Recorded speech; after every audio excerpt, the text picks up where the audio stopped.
Baik, yang pertama apa yang bisa dilakukan oleh orang tua? Kita kelola dulu stres kita, ya. Pasti panik, pasti cemas dari yang bisa keluar rumah, dari banyak aktivitas, dari yang mungkin komunitas agamanya aktif, sehari-hari bisa ketemu orang, sekarang harus dibatasi hanya di rumah ketemu sama keluarga saja, harus pakai masker, ngep gitu ya. Jadi jangan panik ya. Nah, apa yang bisa dilakukan, yang bisa kita lakukan buat kita orang tua? Meditasi, namanya mindfulness. Ya, apa sih mindfulness itu? Jadi seperti meditasi nih, seperti yang digambar. Kita coba kasih waktu jeda untuk otak kita, kasih waktu sebentar untuk kita bisa bebas. Kita duduk rileks dengan posisi yang enak.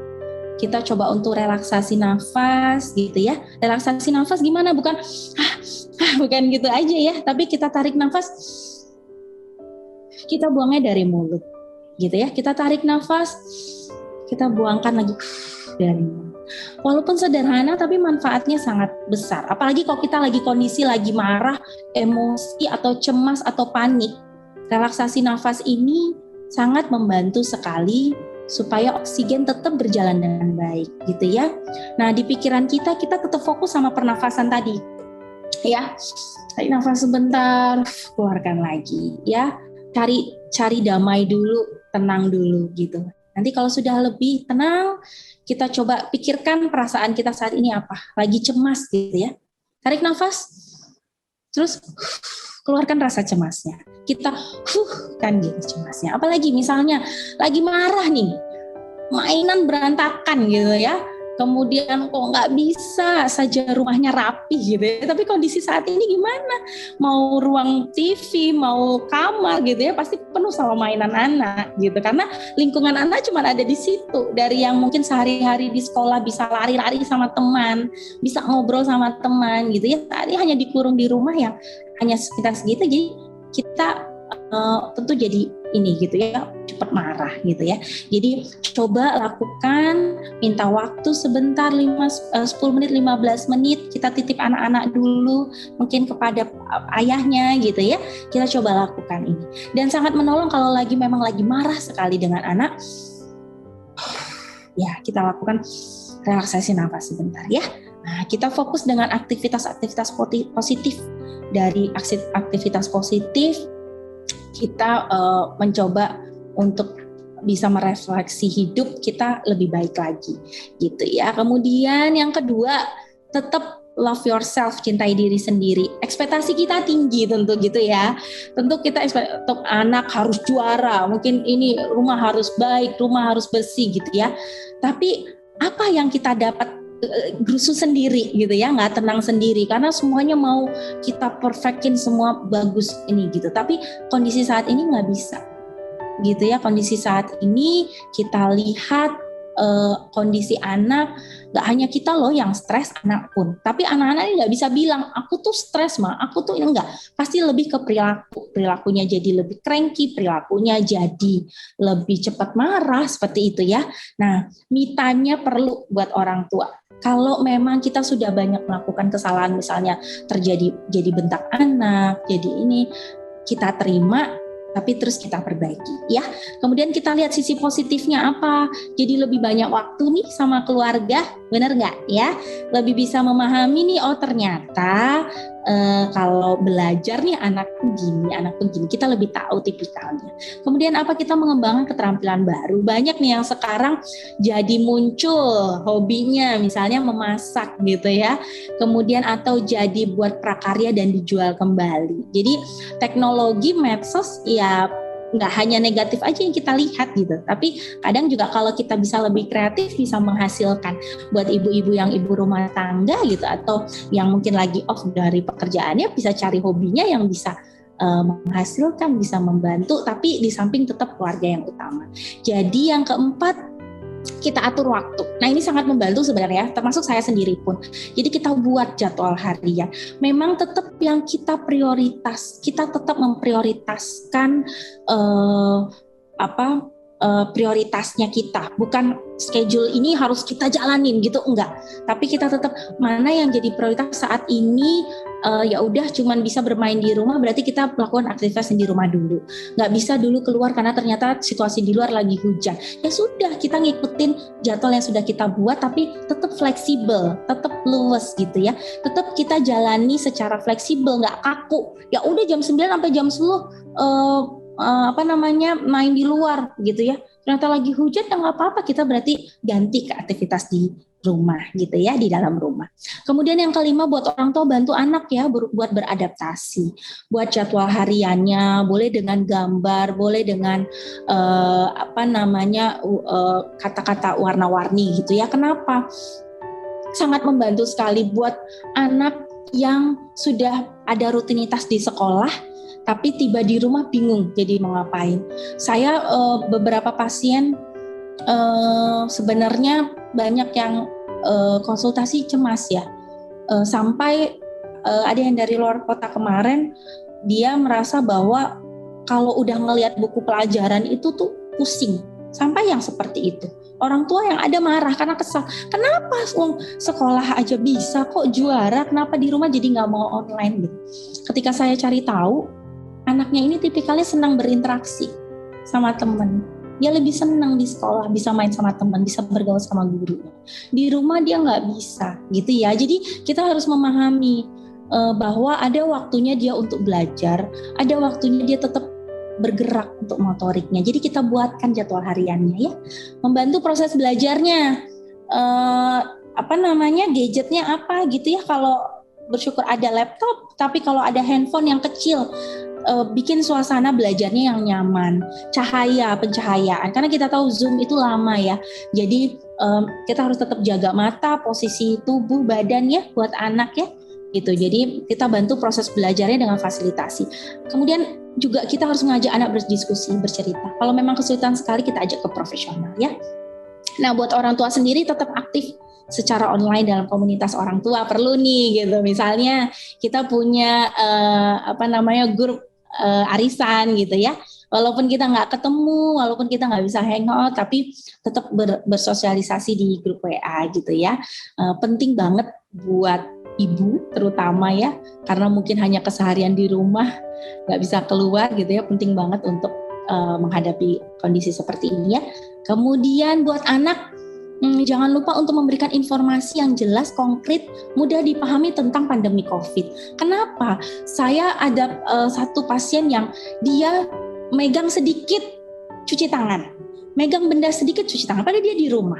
Di rumah dia sampai mengganti baju 7-8 kali dalam sehari, hanya karena dia bersentuhan sama kakaknya, gitu ya. Jadi dia udah kelas 5 atau 6 SD, tapi kita nganggap kan dia harusnya sudah ngerti, udah dewasa gitu ya kan, nggak bisa kita anggap seperti anak TK. Tapi apa?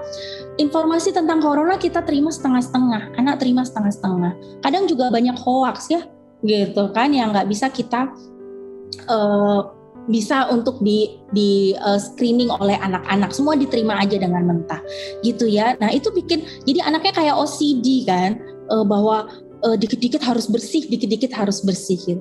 Nah itu dikasih pengertian, saya terapi gitu ya, sampai anaknya memahami bahwa ya kalau dari luar kita memang menjaga protokol kesehatan. Kalau di rumah ya nggak harus setiap megang sesuatu kita cuci tangan, nggak harus karena sentuh sedikit kita ganti baju gitu ya. Kemudian anak dikasih pengetahuan bagaimana yang coronavirus itu, orang sakit itu bagaimana. Jadi kita harus tetap menjaga. Nah, bagaimana cara mencuci tangan sambil bernyanyi, jadi 20 detik itu nggak terasa. Kalau keluar kita menggunakan masker, kita kasih kayak pengetahuan bahwa sekolah itu kita tutup gitu ya karena apa gitu ya. Jadi harus berada di rumah dan belajar di rumah. Nah ini contoh jadwal harian atau rutinitas yang buat anak ya. Di sini intinya adalah kesepakatan, komunikasi ya dari orang tua dan anak. Ini contoh, tetap Bapak sama Ibu yang bikin sendiri di rumah sesuai dengan kapasitas kemampuan Bapak sama Ibu. Kenapa kita bikin seperti ini? Sangat membantu untuk mengurangi kecemasan, situasi yang tidak terprediksi gitu ya. Jadi kalau misalnya kayak tadi nggak bisa keluar karena lagi hujan, ya udah kita family time dulu nanti waktunya keluar mungkin bisa keliling sebentar di mobil gitu ya. Banyak deh aktivitas yang bisa kita lakukan ya. Walaupun tidak sekolah, tetap penting kita ketahui bahwa kalau saran saya anak waktu tidur dan waktu bangunnya sama setiap hari supaya emosinya terjaga, kemudian bisa fit mengikuti pembelajaran. Ya, untuk belajar pun kita lihat lingkungannya belajar yang baik. Nah, kalau aktivitas indoor banyak ya. Ini saya ambil dari medsos ya, dari Instagram. Nggak ada endorse ya, C. Cuman saya ambil nampak gitu ya. Banyak hal sebenarnya yang bisa kita ambil gitu. Banyak eksperimen-eksperimen yang Bapak Ibu bisa lakukan untuk kita masukkan kegiatan di indoor setiap harinya, bisa beda-beda, bisa sama, bisa melanjutkan aktivitas yang belum selesai. Anak kecil bisa dengan blok-bloknya, kalau anak remaja SD 6 atau SMP kita bisa kasih painting gitu ya, sekarang udah banyak pen for number gitu ya, banyak kalau kita bisa cari di Shopee atau di Instagram gitu ya, banyak hal, jadi anak nggak bosan gitu ya. Tentu juga banyak ini dari orang tua. Outdoor ya, bisa main di lingkungan, bisa bantu mama menyiram tanaman, bisa olahraga bareng, kita bisa pura-pura berkemah ya gitu, bisa beli terus kemudian olahraga atau aktivitas-aktivitas yang di luar ruangan yang seperti basket ini. Ada juga yang datang misalnya, nggak bisa Bu Tami, rumah saya ruko gitu, depan itu udah jalan besar gitu, nggak bisa acara untuk outdoor. Terus saya bilang, di atas ada lantai paling atas kan ya, buat apa, bisa dipakai gitu, misalnya kita belikan ring basket gitu, dia bisa beraktivitas di situ. Mungkin kita juga bisa berkemah, kita perbaiki mungkin di lantai atasnya, atau kalau sesekali memang harus outdoor di luar bersepeda ya kita temenin gitu ya, gitu. Jadi banyak hal pasti, sekreatifnya Bapak sama Ibu. Ya, ketiga, tetap membangun kebiasaan yang positif. Kita mengedukasi bagaimana etika batuk, gimana cara buka masker, harus setelah itu mencuci tangan gitu ya. Kalaupun beribadah, kita biasakan beribadah, bisa juga di rumah.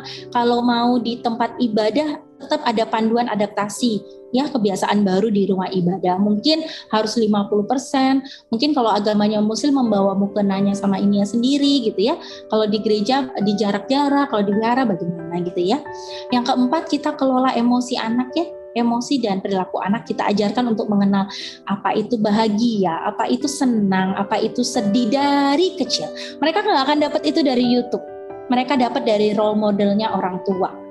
Jadi kalau misalnya dia senang, kita kasih, kan nggak ada anak yang aku senang aku bahagia gitu kan, jarang. Mereka biasanya kan hore misalnya gitu kan, anak kecil ya. Nah kita tanya perasaannya gimana, senang ya, senang udah dibeliin es krim gitu ya, terus bilang apa gitu ya. Jadi kita ajarkan apa supaya dia tahu nanti cara mengekspresikan emosinya. Jadi kesimpulannya adalah untuk masa pandemi saat ini, pola pengasuhan yang rekomendasiin adalah pola pengasuhan yang positif, tentu yang tadi suportif, konstruktif, dan menyenangkan. Kita kurangi hukuman, tidak ada kekerasan, tapi kita cari sisi positifnya anak gitu ya. Kita deketin lagi bondingnya gitu. Kenapa? Kalau kita lihat anak-anak sekarang nanti di usia remaja ya, puber di SMP, mereka itu lebih banyak nanti ketemu dengan teman-teman, beraktivitas dengan teman-teman. Kalau kita tidak tingkatkan komunikasi dari sejak dini dengan anak, dia akan lebih mendengarkan teman-temannya, akan lebih percaya dengan teman-teman dibandingkan kita orang tuanya gitu. Padahal kita orang tuanya yang sayang sama dia, ini sama dia, tapi dia nggak nganggap itu yang paling penting temannya gitu. Jadi harus hati-hati dari sedini mungkin kita ciptakan komunikasi yang positif ya. Buat orang tua, ingat jangan panik, kita tetap kelola diri, tahu bagaimana untuk me time-nya, bagaimana untuk relaksasi dirinya gitu ya. Kemudian kita mampu beradaptasi atas perubahan. Kita nggak tahu pandemi sampai kapan. Kita ya berharap ya udah nanti akan ini gitu ya, tapi kita nggak tahu, mungkin 2-3 tahun ke depan masih ada, kita nggak tahu. Jadi intinya kita harus beradaptasi tetap dengan prokes yang ada ya. Tetap aktif berkomunitas dengan teman-teman komunitas Bapak sama Ibu ya, itu perlu. Jadi di saat pandemi ini kita nggak mungkin menunggu sampai kapan berakhirnya ya. Ini tentang kita belajar bagaimana untuk kita beradaptasi, belajar menyesuaikan diri dengan lingkungan saat ini gitu. Kalau hujan pakai payung gitu ya. Lagi pandemi kita pakai masker, jaga prokes gitu. Karena kita nggak tahu sampai kapan ya. Jadi untuk membangun pola asuh positif juga perlu waktu, perlu proses, perlu latihan. Nggak ada yang sama antara satu orang tua dengan orang tua lain. Makanya kayak saya kalau harus edukasi orang tua ya kita nggak bisa bandingin satu dengan yang lain ya gitu. Tetap sesuai dengan case-nya bapak sama ibu dengan anak-anaknya. Itu ya. Kalau quote ini dari Dorothy mungkin bapak ibu pasti sudah pernah dengar ya. Kalau kita besarkan anak dengan celaan, dia akan belajar memaki. Kalau dengan permusuhan, dia belajar untuk berkelahi. Cemoohan, dia akan belajar jadi rendah diri. Penghinaan, menyesali diri. Kalau dia dibesarkan dengan toleransi, dia akan belajar mengendalikan diri. Tahu batasannya, ya. Kita besarkan dengan motivasi, dia belajar untuk percaya diri. Kalau dengan lemah lembut, dia belajar menghargai orang lebih tua, menghargai kakaknya gitu ya. Kalau kita besarkan dengan rasa aman, dia belajar untuk percaya. Kalau dengan dukungan, dia akan belajar untuk menghargai diri sendiri. Itu ya. Oke, mungkin itu yang bisa saya sharekan. Lebih kurang saya mohon maaf kalau ada salah kata.